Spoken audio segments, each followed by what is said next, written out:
Hello guys, welcome back to the channel. This is Ghostly Gamer here, bringing you the Magicka Necromancer Healer that I have here. Brett Necromancer, get right into the build. It is the Warlock, that's what I decided to name it here. It is also using the Ritual Munda Stone. We are stacking Healing Done. I was thinking about throwing on the Sanctuary as well as the Worm to get more buffs out for the raid and get healing received. So I'm going to do the sets first here because I'm pretty interested. We have the Healing Done Symphony of Blades, Healing Done on the Troll Kings. So we're not actually using a full monster set, we're using both Healing Done, Troll King, and the Symphony of Blades from Depths of Malatar. We have the Worm Cult here. We are going to have Divines. We want Divines on every piece of gear. I don't have Divines, unfortunately, on everything. Only 2. But we would want Divines on everything to boost Healing Done by the most. We would get a ton of Healing Done percentage that way. Other than that, we want Magicka on all the gear. You could throw health on monster pieces just to give you some bulk to survive those mechanics. So yes, instead of Seducer, I did notice this build does not go out of Magicka. So we could change the Seducers here to the Sanctuary. I'm popping over to the Sanctuary here. This increases healing received by 12% for you and your raid, so up to 11 group members. That's a lot of people, and that's a lot of healing received. And you also get 4% healing taken for yourself, which is good. A little bit of max mag. We would lose sustain. We would lose quite a bit of sustain, but I don't see any problem with sustain in this build, so I don't see why we couldn't take this out. But Seducers is very easy to get, so that is why I have this here. It is great for healing as well. Just a thought though, Sanctuary plus Worm I think would be very, very good in trials, very, very good in dungeons, vet dungeons. Just crazy healing done for your group is always nice. Getting into the jewelry, we have arcane traits on everything here with mag recovery on all the jewelry. So you would probably want to just switch out whatever seducer pieces I have: ring, necklace, boots, and weapons as seducer. Getting into the weapons, we have the Resto Staff of Seducer on, let's get into this one. Which one's that on? It's on our front bar, yeah. So that Resto Staff is enchanted with Absorb Magicka, and it is powered, so we get healing done percent by 8%, which is great for the build.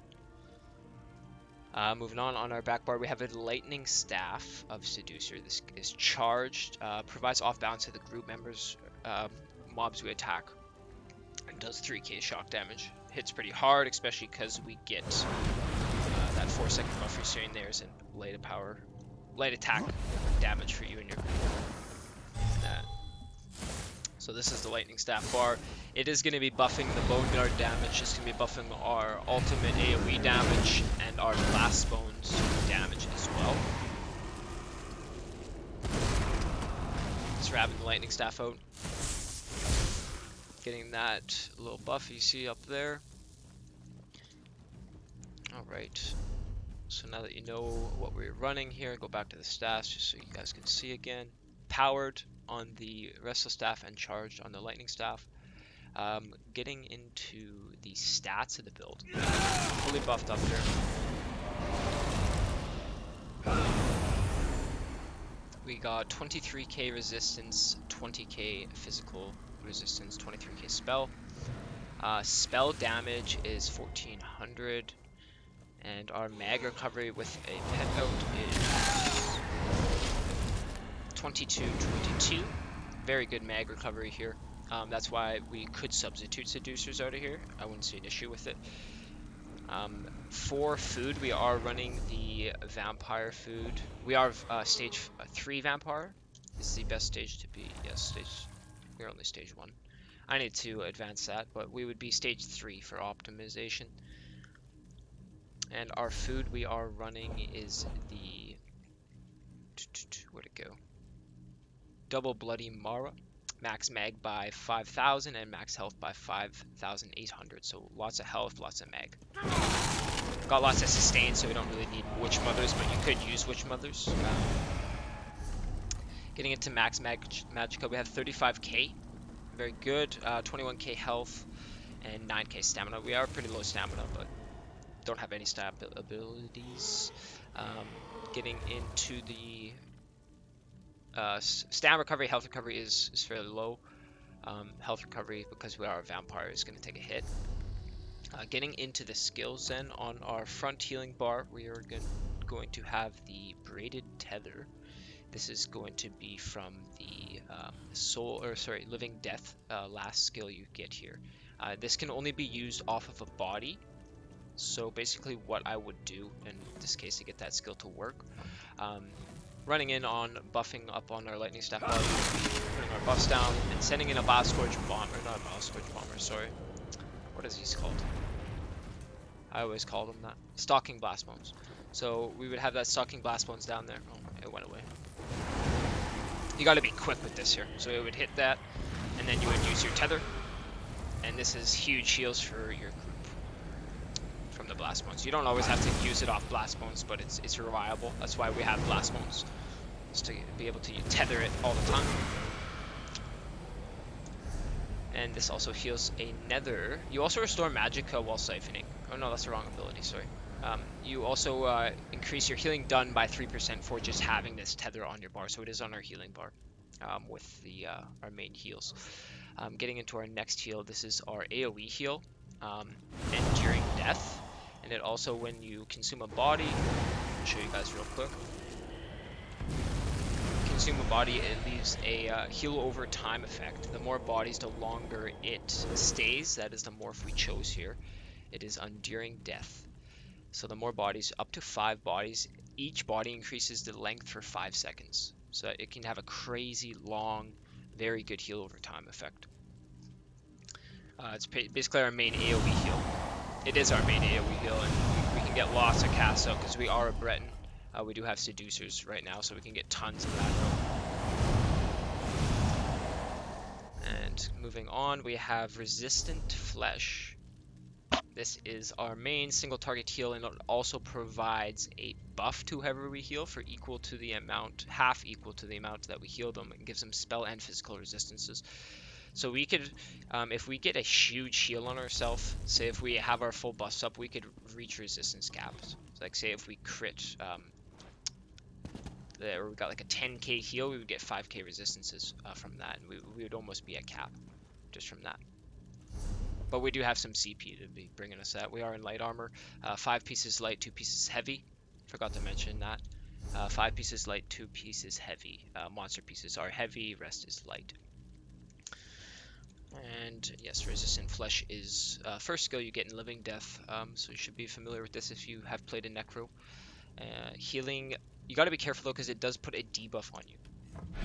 Only you though, so it is good because you can manage your health as a healer, but it does give you minor defile. Gotta be careful with that. Next we have Combat Prayer. This is going to be buffing our group's damage, giving us our minor resistances to the group, and you. And minor berserk, so speed buffing, keep that up all the time. This is where this skill here, we do have this empowering grasp. This is here until we unlock this undaunted necrotic orb. I'm definitely planning to put that in place of this empowering grasp, but it's still good. Empowering grasp is good because it does give light attack damage to your group, and it also applies a minor maim onto everyone you hit there, and it actually, we took the morph that it helps our Spirit Minnows. As you guys see, the Spirit Minnow is glowing like that. He was healing now for 40% more because he is empowered as well. So it's right next to our Combat Prayer because we want to keep these two up. It's going to be almost impossible to keep them up 100% of the time, but you want to keep them up as much as possible to help your group with damage and reduce the damage they take. On the ultimate, this is the awesome reanimation, renewing animation. So this is the morph that restores magicka and stamina for each ally you resurrect. Anytime you do have to resurrect someone, it is probably in a bad situation. So you are gonna probably need that magicka and stamina. So that's awesome. You can res 3 allies. So say your whole group wipes in a vet dungeon, you can res them. It's awesome. It costs a lot of ultimate. It costs 335 ultimate. Keep that in mind. So you wanna, if you know someone's gonna die or something, you wanna maybe not use your Glacial Colossus, which we'll get to in a sec, and you wanna save that for res. Very cool to use that. Moving on to the Lightning Staff bar, we have our Summoner's Armor. This is our major resolve, major ward, increasing resistances, and it actually, while active, reduces the cost of blast bones and our skeletal mender, or sorry, spirit mender, by 12%. So it's huge with seducers. Look, this doesn't even touch our mana.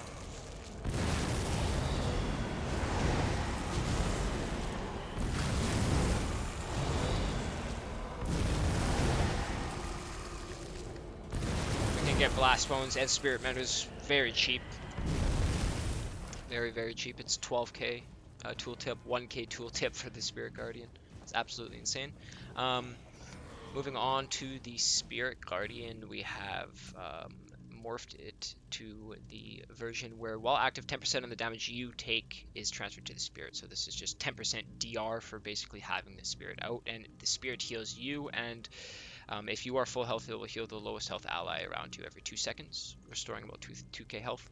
Lasts for 16 seconds, and it craves a corpse when it dies.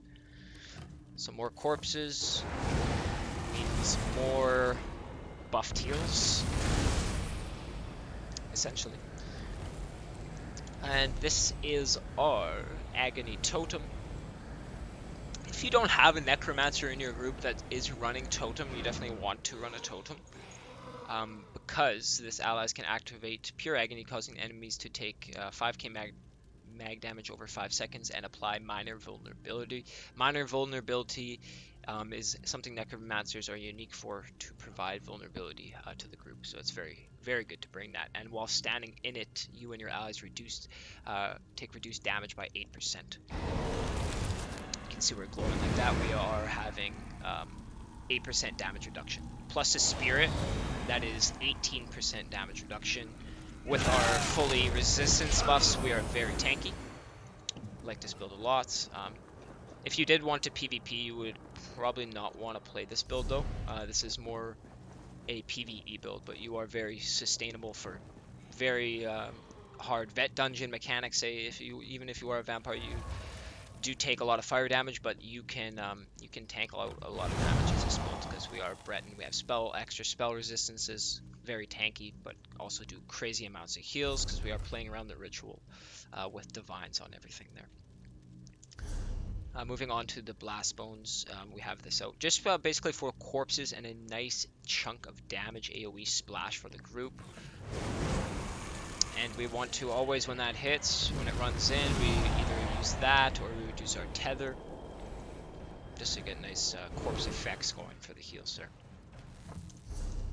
And lastly, we have Unnerving Boneyard. This applies major fracture and also the major breach. So this is spell resistance and physical resistance. This is going to help your tank get mobs debuffed. So as you see, while they're in that, they get that major fracture, major breach. And allies that are in this can activate a synergy, so more synergies you get for your group would be awesome. That's what you want to do, get as much synergies on your tank, so you would want to keep this on your tank there. And if you have a corpse, it will consume a corpse. Or actually, I don't think it consumes a corpse, but if you do it on a corpse, it takes more, does more damage. It does consume the corpse, I think. Yes, consumes a corpse on cast to deal 20% more damage. And this is our ultimate. We have Glacial Colossus. This is awesome. Does huge burst. Each smash applies major vulnerability to enemies hit, increasing their damage taken by 30%. So this is our offensive ult. Buffs our group's damage. Awesome. Like it. And it does a stun at the end of the smash, so it's very good. 225 ultimate. So you would always want to use this if your group is alive. You're using that ultimate. We have lots of healing power. through our AoE throughput here. So we don't need like a healing resto staff ultimate or anything. If someone does die, we have res ult. If someone's not dead, we are smashing them and providing a huge buff for the group. So that is basically that. We need to go into the CP here, showing you guys what we have for CP. We aren't max CP, but I will show you what my plans are. These are incorrect for healing. Just ignore this. We would want to put it into Blessed. We would want to put at least 70 points into Blessed. Next, we would want to target Elfborn. Increases critical healing and damage. This is going to be really good. Even though we aren't rocking any crit, you would put probably like 25 points or so into there. We could put some points into these. But your main focus here is Blessed, guys, because we are stacking the healing done percentage. You'd want to get that as high as possible. And you would want to get this up there. Increases damage done with light attacks from your destruction staff. You would want to get that as high as possible as well, because we do play off that charged staff there. Getting some nice big hits there with that. We could also choose the Elemental Expert to buff the shock damage for that as well. Nothing really in this tree catches my eye other than Thaumaturge. You would put a little bit in there, but nothing much. Main focus, guys, in the blue tree is Blessed here for the Ritual Mundus Stone, just to stack that with the Divines. Moving on, we have, we would want Light Armor Focus. This is going to help us a lot here because we are a 5-piece light build. Next, I would want, avoid that there, ignore that because this is a PvP build. Ironclad, we would get a nice chunk into that. We would want to get a nice, I would mainly focus in Element Defender because we are a vampire, so we want to take reduced flame damage. We aren't a Dark Elf or anything, so might as well build that into our build somehow. Reduced fire damage would be always nice to have.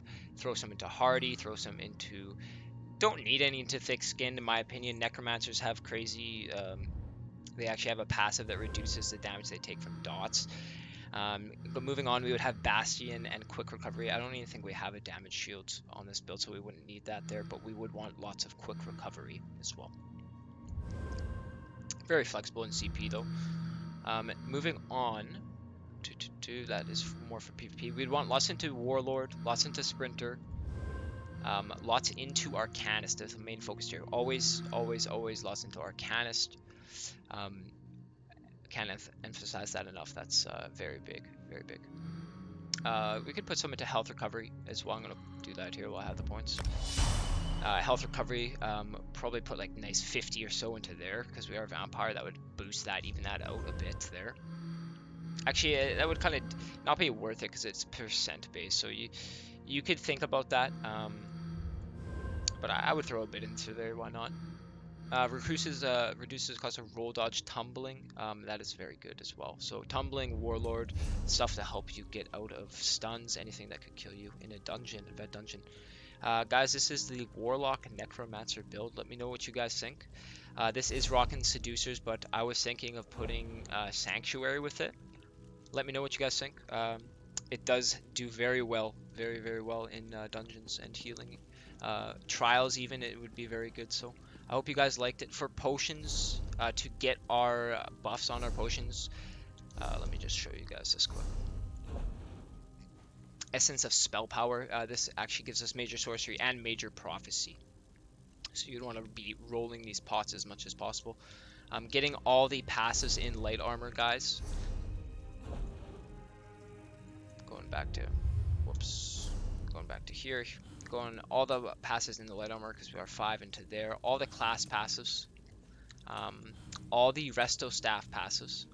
Excuse me, I'm not max Resto Staff yet, but you would want all the passives in there and all the passives in the Destro Staff. And I hope you guys enjoy the build. I know I really like the Necromancer a lot. I like building up this build. It was a lot of fun. So comment, like, subscribe, let me know what you guys think, and thank you a lot for watching. Until next time, take care.